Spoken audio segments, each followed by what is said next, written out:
सुंदर वन में टूनी चिड़िया अपने पति भोलू कौवे के साथ रहा करती थी। उसकी एक प्यारी सी बेटी थी जिसका नाम टुनटुनी था। टुनटुनी पढ़ लिख कर अपने माँ बाप का नाम रोशन करना चाहती थी। एक दिन भोलू कौवा अपनी पत्नी टूनी से कहता है, टूनी, हमारी बिटिया पढ़ाई में बहुत ही होशियार है। देखना, एक दिन ये हम लोगों का नाम रोशन जरूर करेगी। आप ठीक कहते हैं जी। अपनी बिटिया दूसरे पक्षियों के बच्चों की तरह नहीं है। ये उनसे बहुत ही अलग है। दिन भर बस पढ़ती ही रहती है। हाँ टूनी, दूसरे पक्षियों के बच्चे दिन भर खेलते रहते हैं। उनका तो पढ़ने लिखने में बिल्कुल भी मन नहीं लगता। खैर छोड़ो, हमें दूसरों के बच्चों से क्या लेना देना। हमें तो अपनी बच्ची पर ध्यान देना है। हाँ जी, आप ठीक कहते हैं। हम लोग अपनी बच्ची पर बहुत अच्छी तरह से ध्यान देंगे। इस तरह खुशी खुशी उन लोगों के दिन गुजर रहे थे। एक दिन भोलू कौवा काम पर जा रहा था। तभी एक पेड़ की टहनी उस पर गिर जाती है और उसकी वहीं मौत हो जाती है। दूसरे पेड़ पर बैठा जुगनू कबूतर ये सब देख रहा था। अरे ये क्या, भोलू कौवा तो मर गया। मुझे इसकी खबर टूनी बहन तक पहुंचानी होगी। जुगनू टूनी चिड़िया के पास जाकर कहता है, टूनी बहन, भोलू कौवा अब इस दुनिया में नहीं रहा। ये तुम क्या कह रहे हो जुगनू भैया? भोलू तो अभी अभी काम पर गया है। लगता है आज सुबह सुबह ही तुमने नशा कर लिया है, तभी तुम ऐसी अशुभ बातें बोल रहे हो। नहीं टूनी बहन, मैं तुमसे कोई झूठ नहीं बोल रहा हूँ। फिर जुगनू कौवा सारी बातें टूनी को विस्तार से बताता है। ये क्या हो गया भोलू? मैंने तो कभी सोचा भी नहीं था कि तुम इतनी जल्दी हम लोगों का साथ छोड़कर चले जाओगे। अब मैं अकेली अपनी बिटिया की देखभाल कैसे करूंगी? इस घर में तो दूसरा कोई कमाने वाला भी नहीं। इस तरह कुछ दिन निकल जाते हैं। टूनी चिड़िया बहुत ही उदास रहती थी। उसे कुछ समझ में नहीं आ रहा था कि अब वो कैसे घर चलाएगी।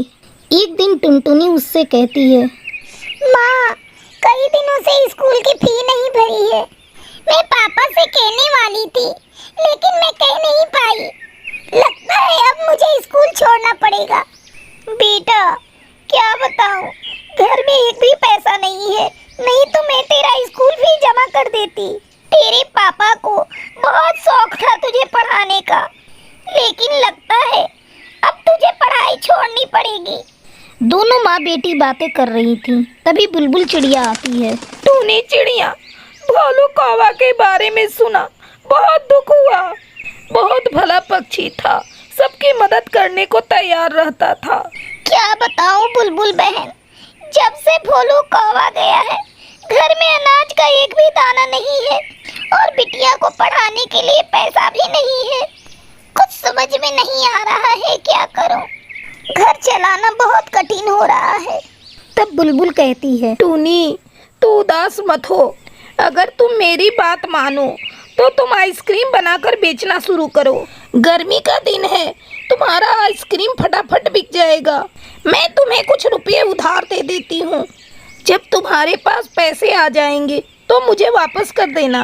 बात तो तुम सही कह रही हो बुलबुल बहन। तुम्हारा ये एहसान मैं जिंदगी भर नहीं भूलूंगी। ये लो टूनी बहन, कुछ रुपए।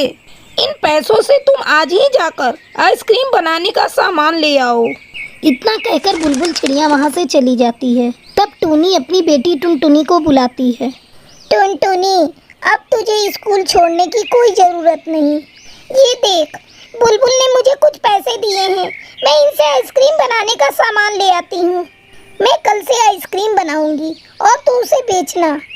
रात भर कड़ी मेहनत करके टूनी चिड़िया आइसक्रीम बनाती है।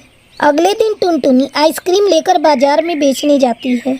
आइसक्रीम ले लो, आइसक्रीम, होममेड आइसक्रीम, ठंडी ठंडी आइसक्रीम। गर्मी बहुत पड़ रही थी। सुंदर वन के सारे पक्षी टुनटुनी के पास आइसक्रीम खाने आते हैं। आइसक्रीम खाकर मुनमुन तोती कहती है, वाह माँ, ये आइसक्रीम तो बहुत ही स्वादिष्ट है। इससे पहले मैंने आज तक कभी इतनी स्वादिष्ट आइसक्रीम नहीं खाई। मुनमुन काकी, इसे मेरी माँ ने बड़े प्यार से बनाया है। टुनटुनी, हमें तुम ऐसी ही अच्छी आइसक्रीम खिलाना। शाम होते होते टुनटुनी की सारी आइसक्रीम बिक जाती है। टुनटुनी खुशी खुशी पैसे ले जाकर अपनी माँ को देती है। माँ, ये लो पैसे। सभी ने आपकी आइसक्रीम की तारीफ की। कल से तुम कुछ ज्यादा आइसक्रीम बनाना। धीरे धीरे पूरे सुंदर वन में टुनटुनी की आइसक्रीम की डिमांड बढ़ने लगती है। मंगलू कबूतर भी आइसक्रीम बेचा करता था। टुनटुनी के आइसक्रीम के चलते उसकी आइसक्रीम बिल्कुल भी नहीं बिक रही थी।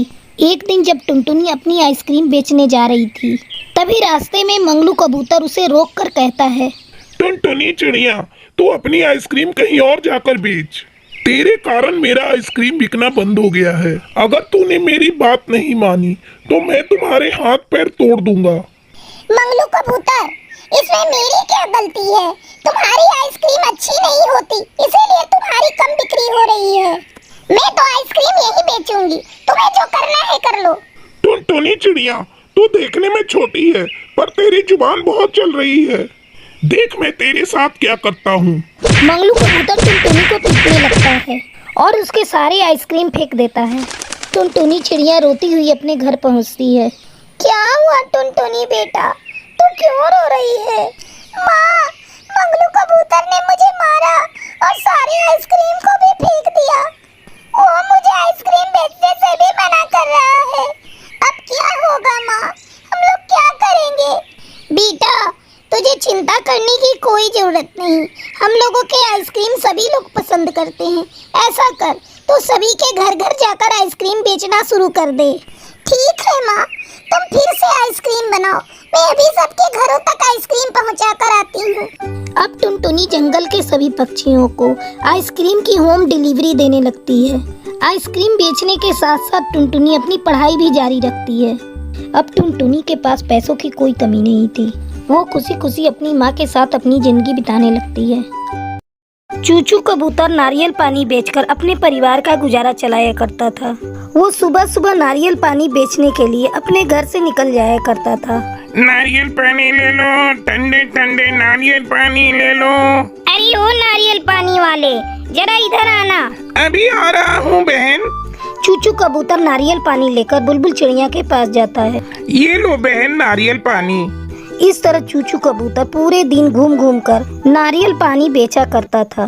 शाम को वो अपने घर आता है और अपनी पत्नी टुनटुनी से कहता है, टुनटुनी, ये ले आज की कमाई, इसमें से आधा पैसा तू अलग रख दे। टूनी बिटिया की पढ़ाई में काम आएगा। मैं कहती हूँ जी, थोड़ा अपने ऊपर भी ध्यान दिया करो। आजकल तुम्हारी तबीयत भी ठीक नहीं रहती। टुनटुनी, क्या करूँ, बिटिया की भविष्य की भी चिंता है। ठीक है जी, मैं आपके लिए पानी लेकर आती हूँ। इस तरह उनके दिन कट रहे थे। एक दिन जब चूचू कबूतर नारियल पानी बेचने जा रहा था, तब एक चील उस पर हमला कर देता है। इस हमले में चूचू कबूतर उस चील का शिकार बन जाता है। ये सब दूर पेड़ पर बैठी रानू चिड़िया देख रही थी। रानू टुनटुनी चिड़िया के पास जाती है और उसे बताती है, टुनटुनी तो लुट गई, बर्बाद हो गई। तेरे पति को एक चील ने मार डाला। ये तुम क्या कह रही हो रानू? उस चील की मेरे पति से क्या दुश्मनी थी?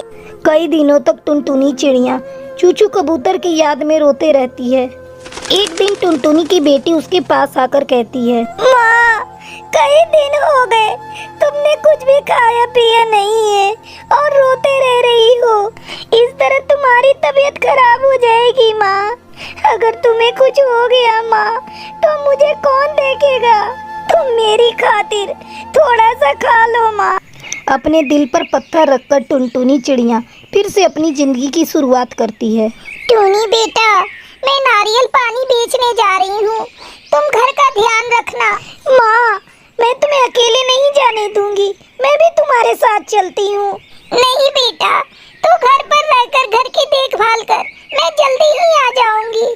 टुनटुनी चिड़िया किसी तरह टूनी को समझाती है और नारियल पानी बेचने जाती है। ए नारियल पानी ले लो, नारियल पानी, ताजे ठंडे नारियल पानी। तभी कालू कौवा कहता है, अरे वो टुनटुनी, तू अपना नारियल पानी कहीं और जाकर बेच। इस जंगल के पक्षी अब कोल्ड ड्रिंक पीते हैं, तू अपनी दुकान कहीं और जाकर लगा। ठीक है कालू भैया, मैं कहीं और जाकर अपना नारियल पानी बेच लूंगी। टुनटुनी चिड़िया थोड़ी दूरी पर जाकर अपना नारियल पानी का ठेला लगाती है। सुबह से शाम हो जाती है लेकिन उसका एक भी नारियल पानी नहीं बिकता। जंगल के सारे पक्षी केवल कोल्ड ड्रिंक पी रहे थे। नारियल पानी नहीं बिकने के कारण टुनटुनी चिड़िया उदास हो जाती है। इसी तरह कई दिन बीत जाते हैं। जंगल के पक्षी धीरे धीरे बीमार पड़ने लगते हैं। तब डॉक्टर कुकू उन्हें बताती है, आप लोगों की सेहत कोल्ड ड्रिंक पीने के कारण बिगड़ी है। अगर आप लोगों को अपनी सेहत ठीक करनी है तो कल से ही आप लोग नारियल पानी पीना शुरू कर दीजिए। डॉक्टर कुकू, हम लोग आज से ही नारियल पानी पीना शुरू कर देते हैं। सभी पक्षी मिलकर टुनटुनी चिड़िया के ठेले पर जाते हैं। टुनटुनी चिड़िया उदास अपने ठेले के पास बैठी थी। टुनटुनी, हम लोग तुम्हारे ठेले पर नारियल पानी पीने आए हैं। आज से हमने कोल्ड ड्रिंक पीना छोड़ दिया है। क्या तुम हमें नारियल पानी पिलाओगी? हाँ हाँ काका, मैं अभी आप सबको नारियल पानी देती हूँ। टुनटुनी चिड़िया खुशी खुशी सभी को नारियल पानी पिलाने लगती है। अब टुनटुनी चिड़िया नारियल पानी बेचकर अच्छा पैसा कमाने लगती है और खुशी खुशी अपनी बेटी के साथ अपनी जिंदगी बिताने लगती है।